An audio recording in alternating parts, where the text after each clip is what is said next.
Essa que é uma alegria muito grande para mim. Não só pela oportunidade de rever tantos amigos, tantos irmãos tão queridos, conhecer outros, e ver a maneira como esse Paraná tem crescido, tem desenvolvido, que é o meu estado, nasci no Paraná, sou curitibano. É tão bom ver aquilo que Deus tem feito através dos anos, na vida das igrejas, na vida de cada um, e cada um que vem representando suas igrejas. Por isso, o meu profundo agradecimento, primeiramente a Deus, por esta oportunidade, aos irmãos por ter me dado esse ensejo de poder estar junto aqui com os irmãos, e também a oportunidade de pedir desculpas, porque em 2007 os irmãos tinham me convidado para ser orador oficial e eu falhei. Aquilo ficou marcado em mim e eu não queria falhar, mas bem naquele dia que eu deveria estar pregando lá em Londrina, em 2007, o meu filho que estava em minha casa estava sendo operado e eu precisava estar com ele. Então a família para mim sempre foi a prioridade. Mas desde aquela ocasião eu queria ter uma oportunidade para pedir desculpas pela minha falha naquela ocasião. Mas muito obrigado por essa oportunidade agora. Estar numa assembleia de convenção, lembrando tudo aquilo que as igrejas têm feito através dos tempos, é algo que nos edifica constantemente, sem dúvida. O Moarama me lembra histórias maravilhosas. Por cerca do ano 69, 70, o pastor Sócrates pode me ajudar, a campanha das Américas, foi 69, 70, né? 69. Então, no ano 69, o nosso estado se empenhou naquela campanha das Américas.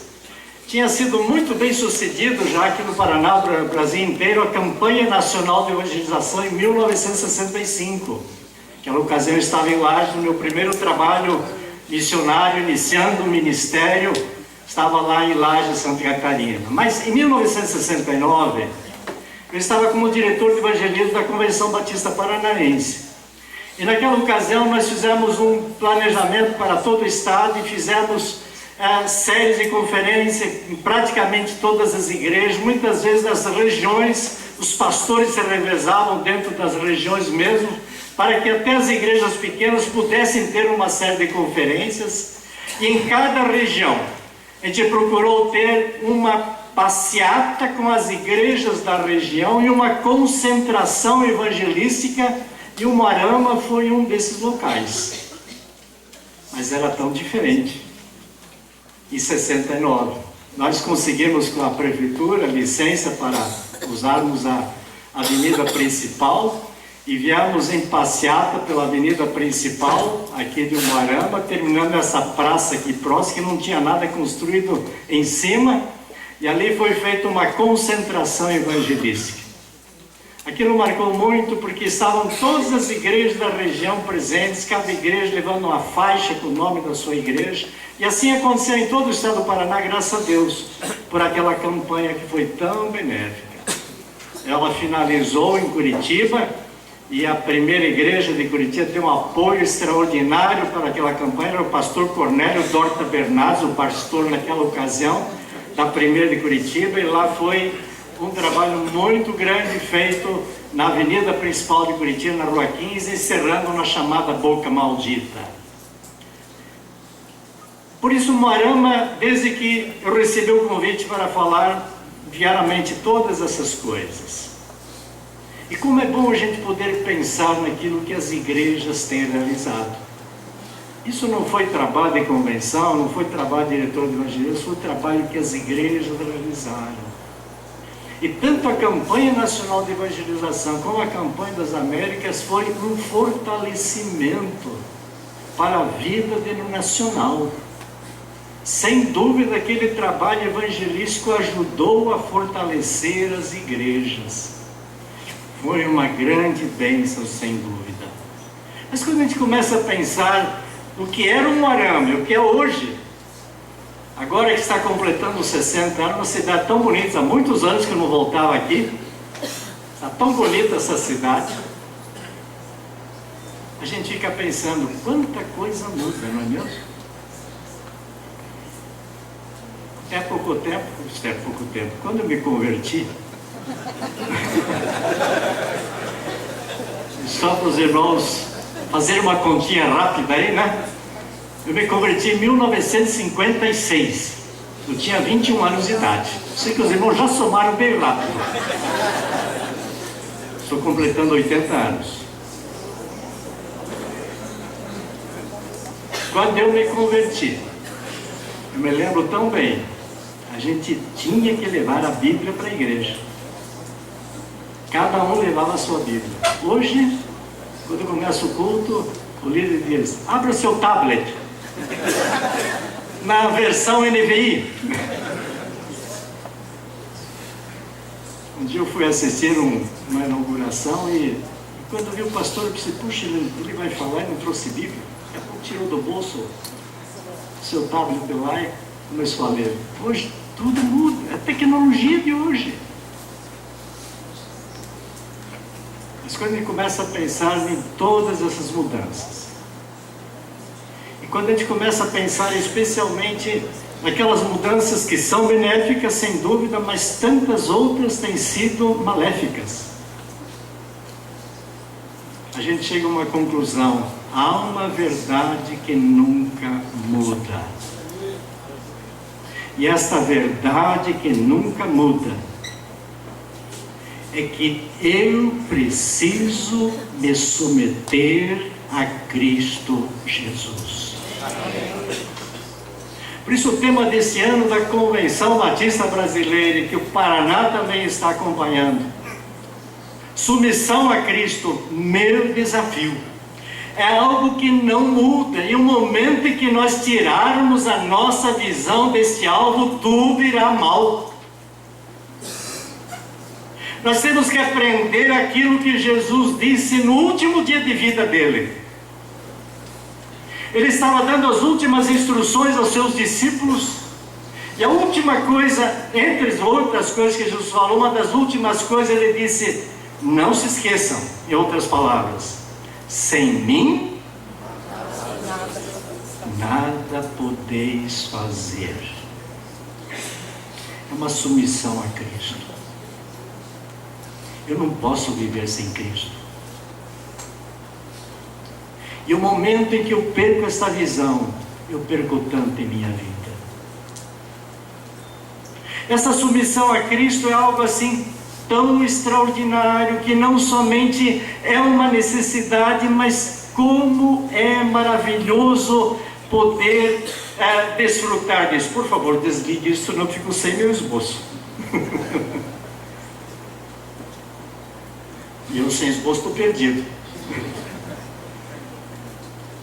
Por isso, quando a gente começa a pensar nesta bênção que é nos submetermos a Cristo, a gente vemos que não somente torna-se algo gratificante para nós, mas quantas experiências a gente vai adquirindo com o nosso relacionamento com Deus e vendo a vida de outros. Como é bom a gente poder pensar na história batista, já que estamos numa convenção batista, né? História batista do Paraná, por exemplo, tem coisas assim tão marcantes que muitas vezes ficaram desapercebidos. Logo que eu comecei a trabalhar na Convenção Batista Paranaense, eu fui trabalhar a convite do pastor Mauro Serafim, ele era o secretário executivo da Convenção Batista Paranaense. E quando eu comecei a viajar pelas igrejas, porque essa foi uma das condições dadas a mim, eu deveria viajar em todo o Paraná, em todas as igrejas batistas, e para mim isso foi uma bênção muito grande. Como eu aprendi, conhecendo as igrejas, vivendo as igrejas, desfrutando de amizades nas igrejas, quantas coisas eu aprendi.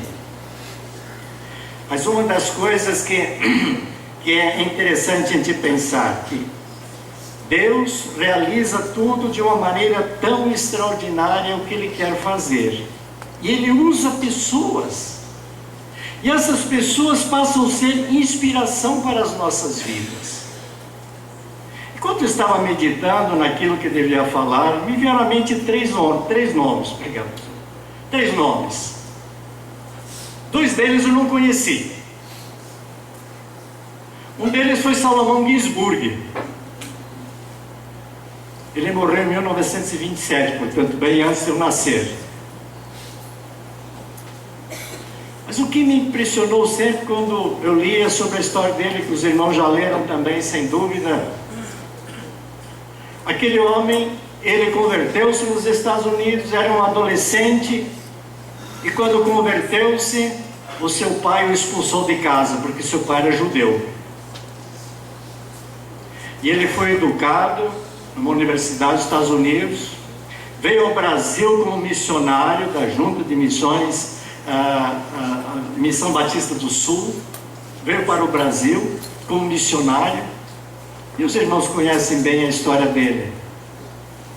Muitas vezes ele entrava naquele interiorzão lá do Brasil, indo do Rio de Janeiro lá para cima, e diz a história que ele levava dois animais. Um deles ele colocava um órgãozinho portátil, aqueles de pedal para poder funcionar, e alguns apetrechos para ele enquanto estava viajando, e no outro animal ele montava e viajava. Chegava numa vilazinha, numa cidade, ia na praça, montava aquele órgãozinho portátil, começava a cantar.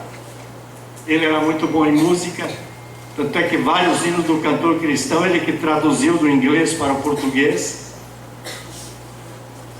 Foi um homem assim de uma vida admirável, na dedicação ao trabalho de Deus. E quando eu comecei a viajar, uma das igrejas que eu visitei foi no interior do nosso litoral, Assungui.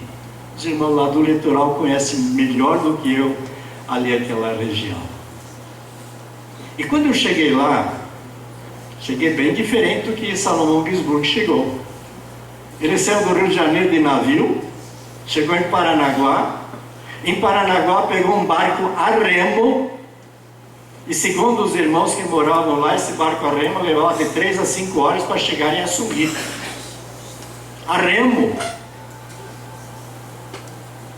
Eu cheguei bem mais fácil lá, quando comecei a viajar. A estrada terminava em frente à igreja de Putinga, não ia mais para frente. Dali para frente eram mais 10 quilômetros até chegar em Assungui, onde estava a igreja. Quando eu cheguei lá, é quando eu ia pregar, um dos irmãos chegou para mim e disse: pastor, esse púlpito, nesse púlpito, Salomão Ginsburg pregou. Eu confesso que minhas pernas tremeram, pensando no que foi a dedicação daquele homem, a dificuldade para ele chegar até ali. Eu já estava chegando com tanta facilidade de carro, bem pertinho até ali. São vidas que inspiram. Um outro personagem também marcou muito em mim, também ali no litoral. Foi na igreja do Cedro. Hoje a estrada termina bem em frente à igreja. Mas Abditer, que foi o que começou o Instituto Batista Abditer, que hoje é Faculdades Batista do Paraná. Abditer visitou muito aquelas igrejas do interior ali do litoral. E uma das visitas que ele fez ao Cedro, isso eu fiquei sabendo quando cheguei lá, ele levou a esposa e as filhas.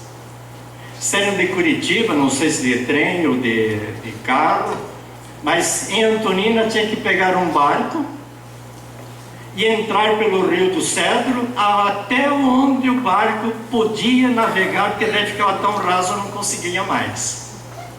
E dali para frente era mais 4 quilômetros a pé até chegar na igreja, porque não tinha estrada. E eu fiz isso várias vezes. Mas por que me chamou tanta atenção aquilo? Não o fato de que eu também tinha feito, mas numa das viagens dele, quando terminou domingo, o culto de domingo, veio um temporal tão grande, tempestade. Aquela tempestade levou as pinguelas que estavam sobre aquele rio do Cedro. Foi impossível eles saírem. Ficaram uma semana presos ali na igreja do Cedro. Uma semana, ele, a esposa e as filhas. E foi naquele tempo que eles ali estavam, que ele traduziu o hino 403, que nós temos no Cantor Cristão. E esse hino, o coro, ele diz que eu sou feliz com Jesus, meu Salvador. E aquela semana que eles ficaram ali, as suas filhas plantaram, não sei se 3, 4 ou 5 palmeiras, não lembro bem, mas pelo menos 3 palmeiras em frente ao Templo Batista. Cada vez que eu chegava lá, eu via a fotografia dele, que a igreja tinha numa sala da igreja, e aquelas palmeiras que as filhas dele tinham plantado, com uma dedicação tremenda para chegar ali e pregar o Evangelho, a submissão a Cristo. É uma submissão que nos inspira. Mas o terceiro personagem que eu gostaria de mencionar, esse eu convivi. E com esse que eu convivi, eu admirei muito sempre sua vida. E fiquei sempre, até com uma certa inveja espiritual, da maneira como ele sempre se dedicou, como ele sempre trabalhou, com sacrifício, com luta. O pastor João Emílio Henke, um homem que me inspirou muito. Pastor João Emílio Henke, eu estava olhando no livro do Mensageiro, talvez ele foi um dos que mais vezes foi eleito presidente da nossa Assembleia da Convenção Batista Paranense. Se eu não errei nos cálculos ali. Mas não é isso que eu gostaria de salientar. O que eu gostaria de salientar é que ele foi secretário executivo da Junta Executiva também por vários anos. Ele não tinha carro. Só quem tinha carro naquele tempo eram os missionários americanos, porque era muito caro ter carro. Nem o carro dele próprio ele tinha, nunca ele soube dirigir. Quando eu cheguei no Norte Pioneiro pela primeira vez, fui visitar a igreja de Baiti. Eu cheguei lá na igreja, fiquei hospedado na casa da zeladora, que era no fundo da igreja. E aquela irmã, que não lembro o nome agora, ela me disse: pastor, hoje o senhor chega aqui com toda facilidade, o senhor vem de carro. Mas quando o pastor João Emílio Henke chegava aqui, ele pegava o trem em Curitiba, que ia para Jacarezinho para Londrina, mas na altura ali do norte, ali na altura de Baiti, ele saltava, andava 10 quilômetros a pé, levando a malinha dele na mão, para chegar na igreja de Baiti, pregar, ajudar aqueles irmãos e seguir viagem para aquelas outras igrejas ali do Norte Pioneiro. Quando eu vi aquilo, eu pensei: é o homem que eu conheço. Aquele pastor João Emílio Henke dedicou sua vida, e ele tinha uma bronquite crônica. Tinha vezes que eu pensava que ele ia morrer na minha frente, ali no escritório da convenção. Ele chegava a ficar vermelho de tanto tossir, perdia o fôlego, e agora ele morre. Um homem assim, uma vida submissa a Deus. Quando eu comecei a pensar nessas pessoas que nos inspiram, eu comecei a lembrar aquilo que o escritor, a carta aos Hebreus, aquele trecho tão conhecido de todos nós. Claro que ele não estava falando nem de Emílio Henke, nem de Ginsburg, nem de Abedite, mas ele falava daquela nuvem de testemunhas que tinham sido, aquela nuvem que tinha sido relacionada no capítulo anterior, capítulo 11. E o escritor ele diz assim: portanto nós também, uma vez que estamos rodeados por tão grande nuvem de testemunhas, livremos-nos de tudo que nos atrapalha e do pecado que nos envolve, e corramos com perseverança a corrida que nos é proposta, tendo os olhos fitos em Jesus, autor e consumador da nossa fé. Ele, Jesus, pela alegria que lhe fora proposta, suportou a cruz, desprezando a vergonha, e assentou-se à direita do trono de Deus.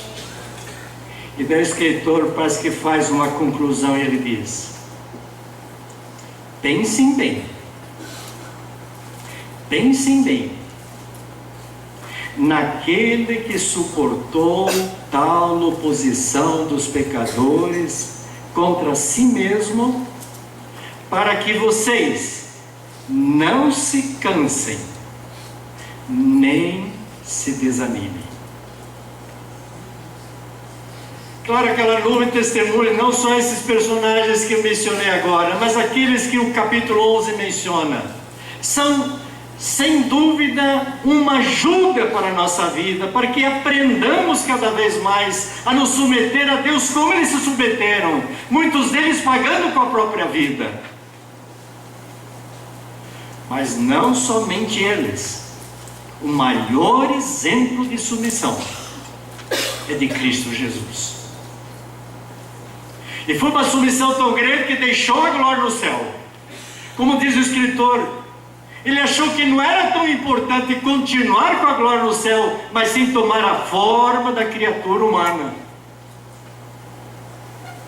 E estando na forma da criatura humana, o apóstolo Paulo continua dizendo na carta aos Filipenses, ele foi obediente até a morte e morte de cruz.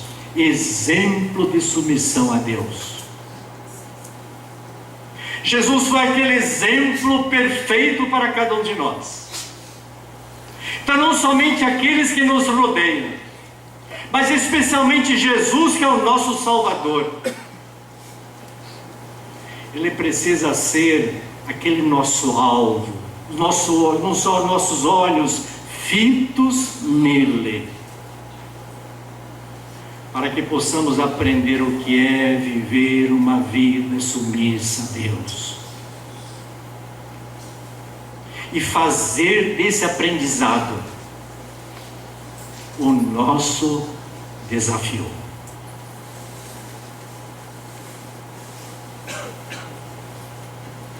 Quando nós começamos a pensar na grandeza de Jesus Cristo como nosso exemplo de submissão perfeita a Deus, o apóstolo Paulo, quando escreve sua carta aos Filipenses, ele falando sobre Jesus Cristo e a maneira como nós devíamos viver a nossa vida, ele diz assim, no capítulo 2, seja a atitude de vocês a mesma de Cristo Jesus, que embora sendo Deus, não considerou que o ser igual a Deus era algo que devia pegar-se, mas esvaziou-se a si mesmo, vindo a ser servo, tornando-se semelhante aos homens, e sendo encontrado em forma humana, humilhou-se a si mesmo, e foi obediente até a morte, e morte de cruz.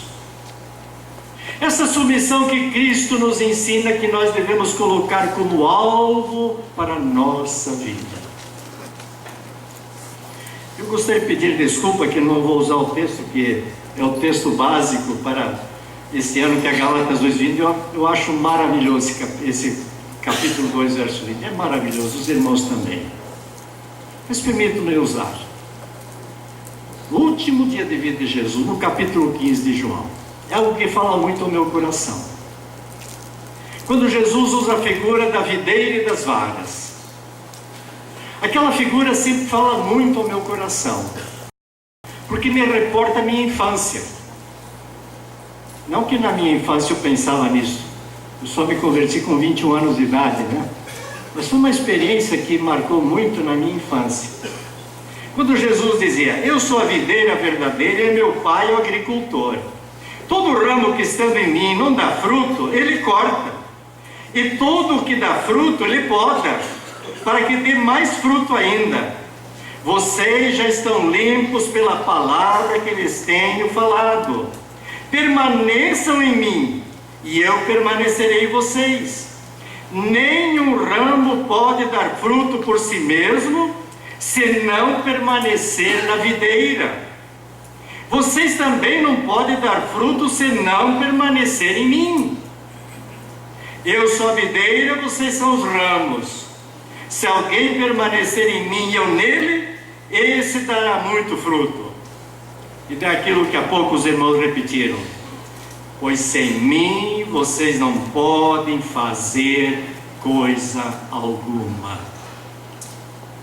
Jesus dizia: sem mim vocês não podem fazer coisa alguma. Por que me lembra a minha infância? Quando eu tinha, acho que em torno de 5, 6 anos de idade, meus avós vieram da Itália. Eles vieram criança ainda, mas como bom italiano, meu avô não sabia ficar sem o vinho dele. Ele fazia o vinho para uso dele. Ele tinha o vinho para a refeição. Era parte da refeição dele. Nunca vi meu avô bêbado, nunca. Era parte da refeição dele. Então ele plantava uva, ele colhia, ele fazia seu vinho, não vendia, era para o uso dele e da família. E eu me lembro que uma vez ele quis ter uma uva que ele não tinha lá. Era um parreiral, como ele dizia, um parreiral grande, que era plantação de videiras, muito grande. E ele queria ter uma uva que ele não tinha. Você não sabe muito bem o que é enxerto, não vou ensinar ninguém ali, né? Mas aquilo marcou pela minha idade, de 5 a 6 anos. Eu vi que meu avô então trouxe uma vara daquela uva que ele queria, conseguiu com alguém, não sei quem, e ele fez um corte no tronco da videira, do pé de uvas, e daí fez uma fenda em cima, e daí colocou aquela vara dentro daquela fenda. Ele pôs barro em volta, não sei porquê, amarrou com pano, talvez para evitar que caísse. E a minha curiosidade de criança, às vezes eu corria lá para ver como é que estava aquela varinha. E dali a alguns meses eu vi as primeiras folhinhas saindo. E depois de algum tempo, os primeiros cachos de uva. Por quê?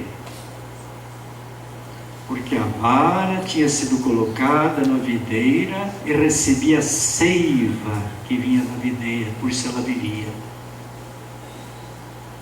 Um dia, quando nós nos voltamos para Cristo Jesus e cremos nele como nosso Salvador, a nossa vida foi enxertada em Cristo Jesus.